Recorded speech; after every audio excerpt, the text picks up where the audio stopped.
Chapter number 8, certain relations resembling those created by contract. यहाँ पे दो पार्टीज के दरमियान मेरे बच्चे हम कोई ऐसा कॉन्ट्रैक्ट पढ़ने जा रहे हैं जो एक्चुअली कॉन्ट्रैक्ट से बना ही नहीं है, कॉन्ट्रैक्ट से बना ही नहीं। क्योंकि कॉन्ट्रैक्ट के हमने कुछ एसेंशियल पढ़े थे कि कॉन्ट्रैक्ट में क्या होता है कि एक पार्टी ऑफर करती है, दूसरी एक्सेप्ट करती है, दोनों के लिए कंसिडरेशंस होती हैं, वो सारा कुछ होता है उसके अंदर जो हम पीछे पढ़ के आए हैं। लेकिन मेरे बच्चे यहाँ पे ऐसा कुछ नहीं है, यहाँ पे ऐसा है नहीं। लेकिन लॉ ने जबरदस्ती पकड़ के इसको कॉन्ट्रैक्ट बना दिया।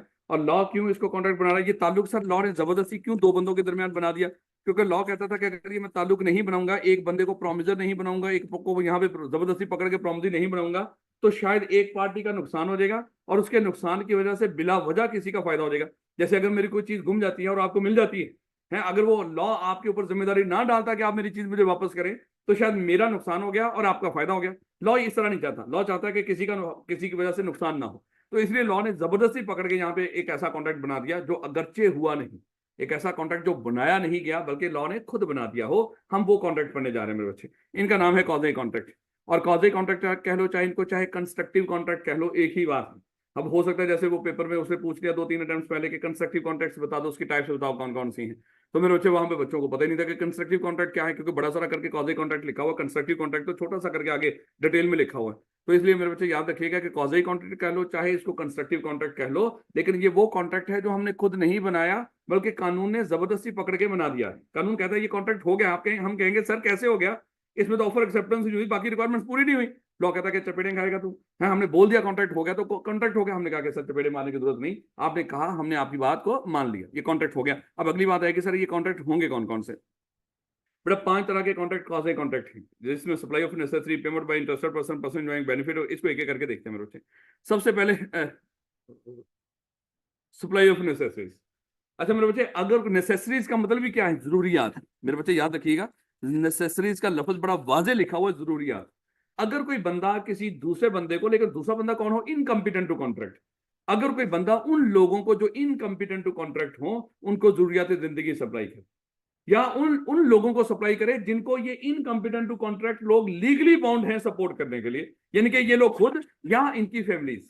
कोई बंदा इनको जरूरियात जिंदगी सप्लाई करे या इनकी फैमिलीज को। जैसे कोई बंदा जेल में है वो डिस्क्वालीफाइड बाय लॉ है कि नहीं? वो इनकम्पिटेंट टू कॉन्ट्रैक्ट है कि नहीं? बिल्कुल इनकम्पिटेंट टू कॉन्ट्रैक्ट है, वो कॉन्ट्रैक्ट नहीं कर सकता क्योंकि डिस्क्वालीफाइड बाय लॉ है। तो मेरे बच्चे, कोई बंदा ऐसे बंदे को कोई उसको जरूरियात जिंदगी जेल में सप्लाई कर रहा हो, या हो सकता है कि उस बंदे के पीछे बाल बच्चे हैं, आप उनको जरूरियात जिंदगी सप्लाई कर रहे हो, किसी माइनर को या माइनर के बीवी बच्चों को जरूरियात जिंदगी सप्लाई कर रहे हो, किसी पागल को, क्या हो सकते हैं पुत्र? 18 साल तक होता है माइनर, खुदा का खौफ करो यार। हो सकता है यार, तो गोली मार दे बस, इतना समझ ले। माइनर के बीवी बच्चे हो सकते हैं भाई, ठीक हो गया, कोई दिक्कत? हाँ सही होगा। तो कोई माइनर हो या उसके जो लीगल डिपेंडेंट, भाई लफ्ज बोलता हूं मैं, है अगरचे इसमें बीवी बच्चे ही होते हैं, लेकिन हमें बोलना नहीं क्योंकि माइनर के हो नहीं सकते हैं। नहीं, अगर 16 साल की शादी में उसकी हो गई थी शादी, क्या होंगे उसके बीवी बच्चे? तो पक्की बात है तो माइनर है। वो तो बेटा वो गार्डियन वाला होता है मेरे बच्चे, वो प्रॉपर्टी से रिलेटेड मामला होते हैं, वो आम मामला के लिए नहीं होता है। आम मामला के लिए आम आम 18 साल वाली उम्र है आपकी, ठीक हो गया सर? होगी 16 साल की उम्र में शादी, इट्स ओके है। 16 साल में जवान हो जाते हो ना मेरे बच्चे, ठीक हो गया। ले बेटा, तो अगर कोई बंदा इनकम्पिटेंट कॉन्ट्रैक्ट लोगों को या इनके जो डिपेंडेंट्स हैं उनको जरूरियात जिंदगी सप्लाई करे, तो मेरे बच्चे उसका हक है कि वो इन लोगों से रिकवर कर सकता है। लेकिन याद रखना, ये लोग कभी भी पर्सनली लायबल नहीं होते। इनसे रिकवर करने का मतलब क्या है? इनकी प्रॉपर्टी में से रिकवर कर सकता है। अब मेरे बच्चे जस्ट एग्जांपल, अगर किसी बंदे ने इस बच्चे को जरूरियात जिंदगी सप्लाई की हो, क्या है, इसको पढ़ाई के ऊपर खर्चा किया हो, इसको रहने सहने के ऊपर, इसको रोटी कपड़ा मकान सादा अल्फाज में इसको अगर ये प्रोवाइड कर दिया हो, क्या वो बंदा इससे रिकवर कर सकता है? बिल्कुल रिकवर कर सकता है। लेकिन याद रखना कि वो जरूरियात जिंदगी हो, वो यशी का सामान ना हो। है उसने क्या किया, इसको ये किसी स्कूल कॉलेज में पढ़ता था, इसको मोबाइल की जरूरत थी, है उन्होंने क्या रखा था कि सर हम सारे मैसेज मोबाइल के जरिए करते हैं तो इसको मोबाइल लेकर दो। उसने क्या कर दिया, उसको आईफोन प्रो जो भी है, लेटेस्ट जो भी एडिशन होगा वो लेकर दे दिया उसने, कोई 8-10 लाख रुपए का। क्या ये जरूरियात जिंदगी है? ना ना मेरे बच्चे, ये जरूरियात जिंदगी नहीं है। फिर आई कैप ने सवाल किया कि उसने सर्दियां आ गई तो उसको एक कोट बनवा के दिया, और कोट के ऊपर उसने गोल्ड के जो गोल्ड कोटेड बटन लगवा के दिए उसके ऊपर, है या डायमंड की कोई चीज बनवा दी। क्या ये जरूरियात जिंदगी है? ये जरूरियात जिंदगी नहीं है। तो ये पैसे रिकवर नहीं कर सकेगा। ये पैसे देखो, ये लोग तो इनकम्पिटेंट कॉन्ट्रैक्ट होते हैं, तो जो इनके ऊपर आप खर्चा करोगे और खर्चा करते वक्त तो आपकी नीयत अल्लाह वास्ते करने की नहीं है, हैं, तो आप फिर रिकवर करोगे इनसे, लेकिन इनसे कैसे रिकवर करोगे? इनकी जायदाद में से, इनकी प्रॉपर्टी में से। लेकिन अगर इनकी प्रॉपर्टी है ही नहीं तो फिर सब्र करना, फिर समझ लो कि आपने जो इनको जरूरियात जिंदगी सप्लाई की वो क्या थी? वो अल्लाह वास्ते। याद रखो कि क्योंकि ये लोग कभी भी पर्सनली लायबल नहीं होंगे। एक तो मेरे बच्चे सप्लाई ऑफ नेसेसरी वाला ये मामला है।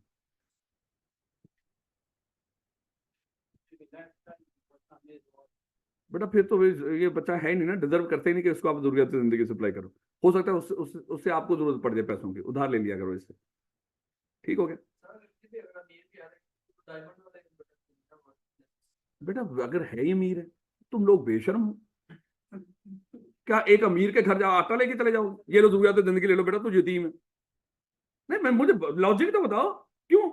अगर एक बच्चा अमीर है, उसका लाइफस्टाइल कुछ और है वो मर्सिडीज से नीचे गाड़ी नहीं चलाता, तो सर मर्सिडीज लेके दे रहे हैं उसको, क्या ये उसकी प्रॉपर्टी में से रिकवर करोगे? कोई सोचो तो सही ना। तो उसका लाइफस्टाइल जो मर्जी हो है। लॉ ने यहां पे बताया कि अगर उसको जरूरियात जिंदगी सप्लाई करो, इसका मतलब लॉ उनको सपोर्ट करने को कह रहा है जो मजबूर हो, है जिनके पास कुछ ना हो। अगर ये नहीं कि एक बच्चा इनकम्पिटेंट कॉन्ट्रैक्ट है, वो बच्चा है लेकिन वो मलक रियाज का पुत्र है, और आप उसके घर आटा लेकर चले जाओ, चावल लेकर चले जाओ, है उसके लिए कुछ जरूरियात, रोटी कपड़ा मकान दे रहे हो उसको, वो तो दुनिया जहान को रोटी कपड़ा मकान दे रहा है। तो ना किया करो यार, बस सोच लिया करो, उस तरह सोचा करो जिस तरह वो लॉस वो चाह रहे हैं कि आप सोचो। तो बेटा एक एक हो गया पॉइंट। और पहला क्या था? बड़ा सप्लाई ऑफ नेसेसरीज, बड़ा वाजे लिखा है, जरूरियात जो उसको जरूरत हो, है जो जरूरत हो। पहले उसके पास एक चीज है उसके पास सर्दियों के बड़े सारे कपड़े हैं, आप और भी लेकर चले गए, ये जरूरत है ही नहीं है। ये जरूरत नहीं है मेरे बच्चे, जरूरत की बात करें, जो आपकी चीज जरूरत हो।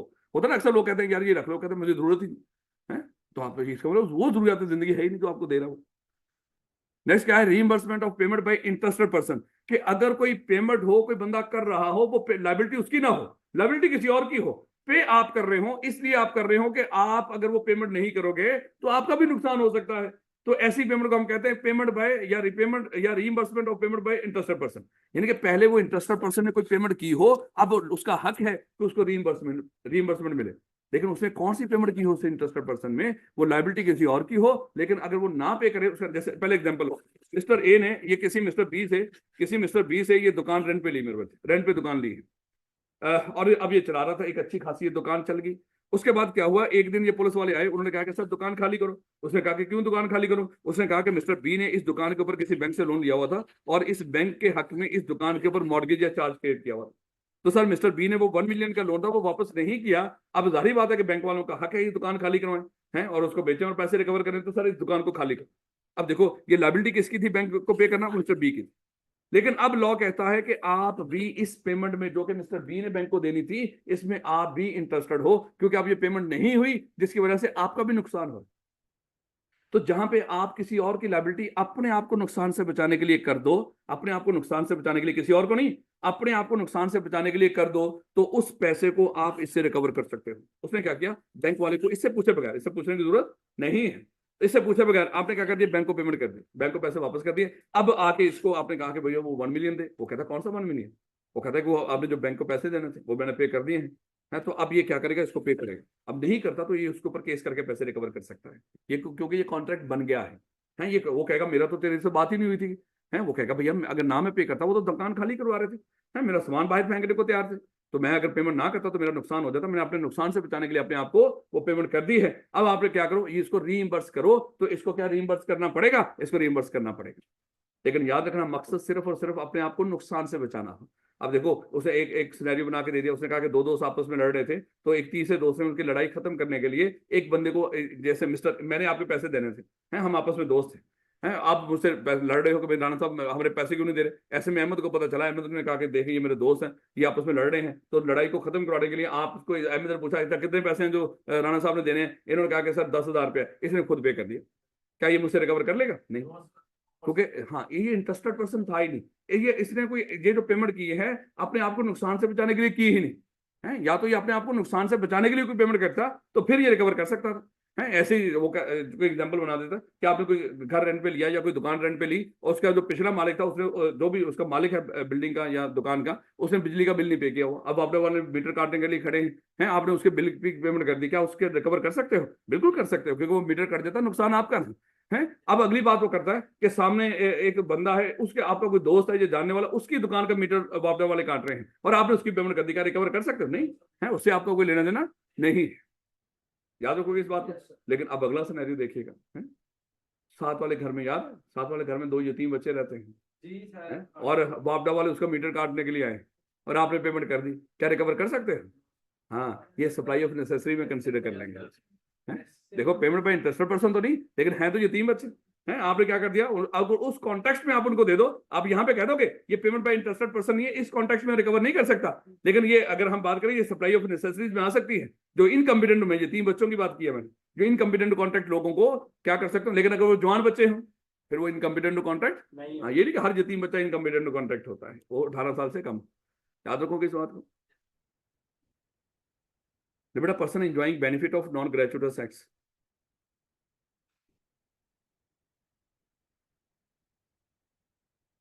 याद है यहाँ पे मैंने आपको एक चीज समझाई थी, नॉन ग्रेचुइटस एक्ट में किनको क्या कंसीडर करना है आपको? ओए, वो तो था ही ना। ग्रेचुइटस होता है अल्लाह वास्ते कोई काम कर रहा है, नॉन ग्रेचुइटस होता है जो अल्लाह वास्ते करने की नीयत ना हो। तो इसमें कौन से कॉन्ट्रैक्ट आने थे? हाँ, इम्प्लॉयड कॉन्ट्रैक्ट बेस्ड। शर्मा, मैंने कहा था इसको लिख लो कहीं पे बड़ा सारा करके, है आगे फ्यूचर में जाके काम आएगा।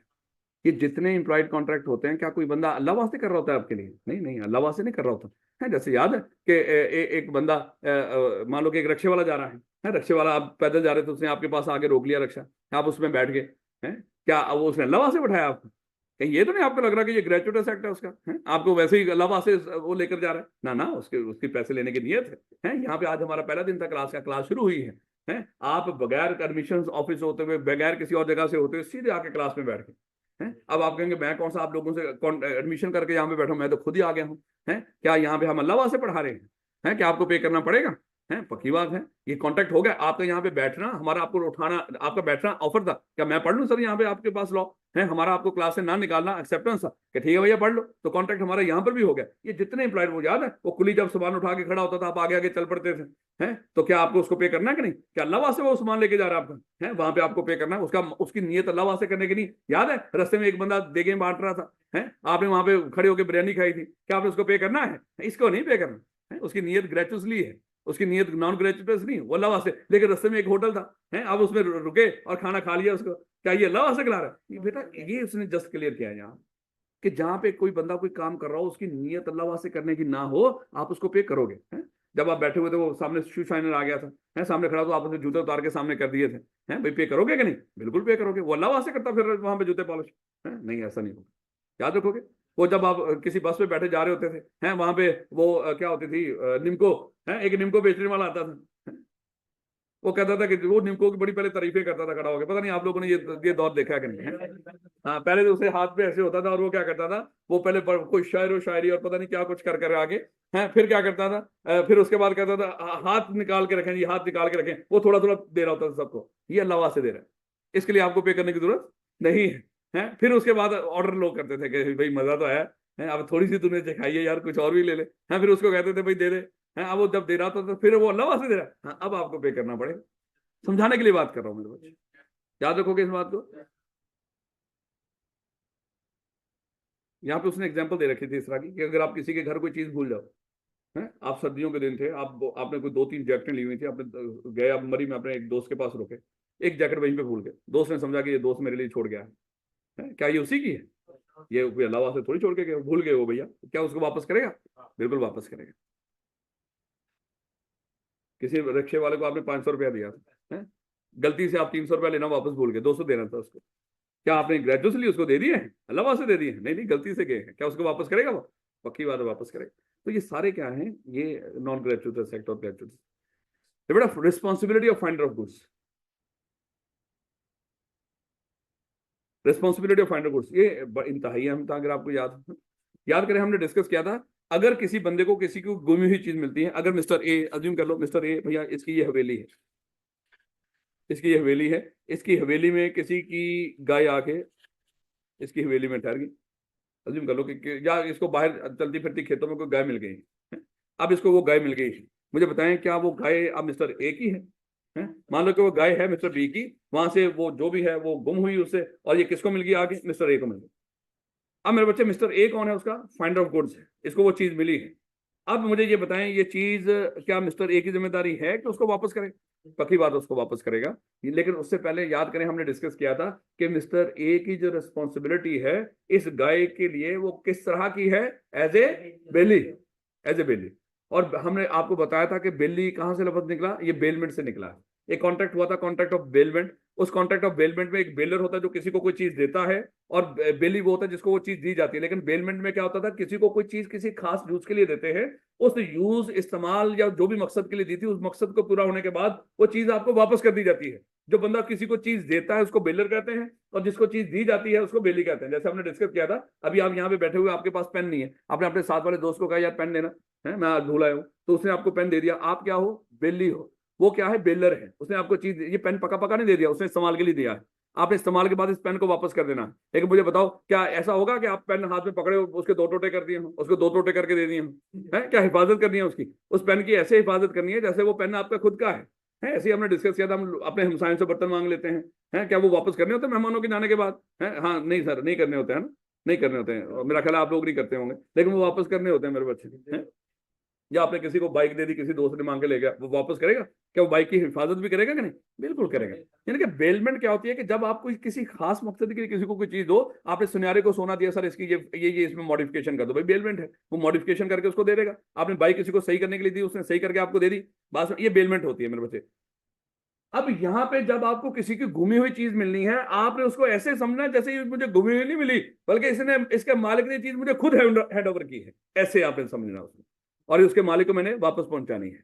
और उसकी हिफाजत ऐसे करनी है जैसे ये चीज मेरी खुद की है। जैसे आप अपनी चीजों, जैसे ये गाय है, क्या ये गाय उस मिस्टर बी की उसको घूमी हुई मिली है? क्या फुल सर्दियों के दिन है, इसने अपनी गाय भैंसों को अंदर बांधा हो और इसको बाहर ही खड़ा करना रखे उसको? ये तो नहीं है मेरे बच्चे। हैं? और बाकियों को चारा खिला रहा हो, क्या इसको चारा खिलाई ना, क्या ये मुनासिब है? ये भी मुनासिब नहीं। अगर ये बीमार पड़ जाए, इसका इलाज करवाना चाहिए कि नहीं? बिल्कुल करवाना चाहिए। लेकिन साथ साथ वो क्या कर रहा होगा, इसके मालिक को ढूंढने की कोशिश भी करेगा। यानी कि responsibility of finder of goods क्या होती है? एक तो मालिक को ढूंढेगा, मालिक तक वो चीज पहुंचाएगा, जब तक मालिक ना मिल रहा हो उस चीज की ऐसे हिफाजत करेगा जैसे बेलमेंट में बिल्ली अपनी चीजों की हिफाजत करता है। जैसे कोई बंदा आम जो होता है ना, कि एक आम अकल व फहम वाला बंदा, रैशनल पर्सन अपनी चीजों की हिफाजत करता है, ऐसे हिफाजत करनी है। ऐसे मेरे बच्चे, एक तो रिस्पॉन्सिबिलिटी आपसे पूछेगा, फाइंडर ऑफ गुड्स की रिस्पॉन्सिबिलिटी बताओ। फाइंडर ऑफ गुड्स की रिस्पॉन्सिबिलिटी क्या है? मतलब मालिक को ढूंढना है, और जब तक मालिक ना मिल रहा हो इस चीज को ऐसे हिफाजत करनी है जैसे आपकी खुद की चीजों की हिफाजत करते हैं। अब अगली बात, एक और इसमें जो आई कैप ज्यादा पूछता है कि अगर आपको कोई गुमी हुई चीज मिलती है तो उसकी पोजेशन किसके पास रहेगी? याद है उसने एक सवाल बनाया हुआ था कि जहां पे किसी वो फंक्शन के अंदर किसी खातून को कोई एक, मान लो कि डायमंड की एक रिंग मिल गई थी, है? उसने क्या किया, वो उसके मालिक को ढूंढने की कोशिश की, मालिक तो नहीं मिला। उसने क्या कर दिया था, वो डायमंड की रिंग उस जो भी जो मैनेजर था वहां के होटल का, उस होटल के मैनेजर के स्पुर्द कर दी कि भैया ये इसके मालिक को ढूंढ के दे दीजिएगा। अब कुछ दिनों के बाद वो खातून दोबारा मैं होटल मैनेजर के पास गई थी, उसके कहा कि वो सर मालिक मिल गया। उसने कहा कि नहीं अभी हम ढूंढ रहे हैं, अभी मिला नहीं। तो उस खातून ने कहा था फिर वो रिंग मुझे वापस कर दें। लेकिन वो होटल मैनेजर ने कहा था कि क्यों हम वापस करें, हैं यहाँ से गुमी हुई मिली थी तो हम ही मालिक तक पहुंचाएंगे। तो फिर लेकिन अब मुझे बताओ किसको रिंग मिलेगी? हमने डिस्कस किया था उस खातून को मिलेगी। क्यों? लॉ बीच में आ गया। लॉ कहता है कि जब तक मालिक ना मिल जाए, जो गुमी हुई चीज किसी को मिलती है वो वही बंदा अपने पास रखेगा जो फाइंडर ऑफ गुड्स है, वो उसी की पोजीशन में रहेगी। तो फाइंडर ऑफ गुड्स कौन थी? वो खातून थी। जब तक मालिक ना मिल जाए उस चीज को अपने पास रखने का हक किसका है? उस खातून का है। याद रखो कि जैसे मैंने आपको बोला था, यहाँ पे अक्सर बच्चे मोबाइल भूल जाते हैं, वो आप में से किसी बच्चे को मिल जाता है, आप क्या करते हो, हमें दे देते हो, सर ये उसके उस बच्चे तक पहुंचा दीजिएगा। हैं? आपने अगले दिन पूछा सर वो मालिक मिल गया उस मोबाइल का? हमने कहा कि नहीं। आप कहते हो सर फिर मोबाइल वापस करो। हैं? क्या हम आपको मोबाइल देंगे कि नहीं? हाँ देंगे, कानूनी तौर पे देंगे, क्योंकि जब तक उस मोबाइल का मालिक ना मिल जाए तो उस मोबाइल की पोजेशन किसके पास रहेगी? फाइंडर ऑफ गुड्स के पास।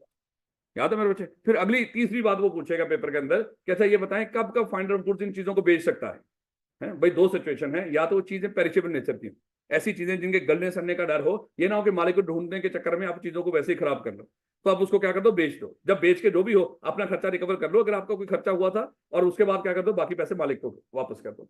या मान लो कि जब उसके मालिक को ढूंढने के ऊपर खर्चा आपका 2/3 of the value of the good जो आपको मिली है उसकी वैल्यू बता देगा पेपर के अंदर, कि उसकी वैल्यू मान लो कि 1 लाख रुपया है, तो उसका 2/3 निकालना है। अगर तो उसका खर्चा आपका 2/3 तक पहुंच गया है उसके मालिक को ढूंढने के ऊपर, फिर भी उसको बेच दो।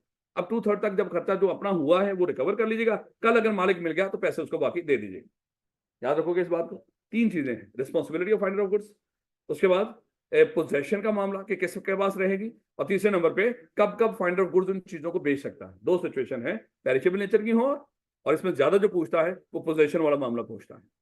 यही सिनेरियो बना के देगा आपको कि आप सीएफए में बैठे पढ़ रहे थे और वहां पे मोबाइल मिला है कॉलेज वाले। हाँ, ये सिनेरियो याद रखिए। खैर वैसे मिसाल दी है मैंने। पेमेंट बाय मिस्टेक और अंडर कॉर्जन, भैया सादी सी बात थी, है याद है हमने डिस्कस किया था कॉर्जन कब होती है, जब कोई बंदा ऐसा एक्ट करे जो पाकिस्तान पीनल कोड में मना हो, करे या करने की धमकी लगाए, या आपकी प्रॉपर्टी कब्जे में कर ले या कब्जे में करने की धमकी लगा के आपसे कोई चीज ले, तो मेरे बच्चे पक्की बात है उसने वो चीज वापस करनी है। लॉ ने उसके ऊपर जिम्मेदारी लगाई, वो चीज क्या करो, वापस करो। तो इसी तरह मेरे बच्चे यहाँ पे लिखा है पेमेंट बाय मिस्टेक, कि गलती से अगर आप किसी को पेमेंट कर देते हो वो भी आपने उसने वापस करनी होती है। जैसे अभी हम डिस्कस कर रहे थे कि अगर आपने 500 रुपया रिक्शे वाले को दे दिया, 300 रुपया वापस लेना था, लेना भूल गए, तो भैया ये पेमेंट बाय मिस्टेक हुई है 500 रुपया, नियत तो आपने 200 ही करनी थी, क्या वो 300 रुपया वापस करेगा? पक्की बात है वापस करेगा। है जैसे आप जैस का यू फोन इजी पैसा से पैसे किसी को ट्रांसफर करते हो, आपने जो नंबर दिया वो गलत हो गया है, उसका एक जो हिस्सा था वो गलत हुआ, वो पैसे किसी और के अकाउंट में चले गए, क्या वो वापस करेगा आपको? पक्की बात है वापस करेगा। ये पेमेंट बाय मिस्टेक हुई है, याद रखोगे इस बात को। है या अंडर कॉर्जन का वही मेरे बच्चे डरा धमका के, है जैसे ये होटल का वो था, वेटर था, इसने क्या किया, इसका सामान रख लिया कि सर इतने 1000 रुपये टिप दोगे तो मैं आपका सामान दूंगा। है उसने दे दी टिप, क्या वो वापस करेगा पेमेंट? बिल्कुल वापस करेगा। है क्योंकि ये उसने उसका वो जो बैग शैग वो कब्जे में कर लिए थे जिसकी प्रॉपर्टी थी। तो कोई भी किताबें शताबें ईच एंड एवरीथिंग जो भी आपके पास है ना, कोई वैल्यूएबल थिंग, वो आपकी प्रॉपर्टी है। अगर कोई बंदा वो अपने पास रखे आपसे पैसे मांगे, कॉर्जन ही अप्लाई कर। याद रखोगे इस बात को। सिर्फ 2 मिनट है, सिर्फ मैं गया पानी पी के आ गया।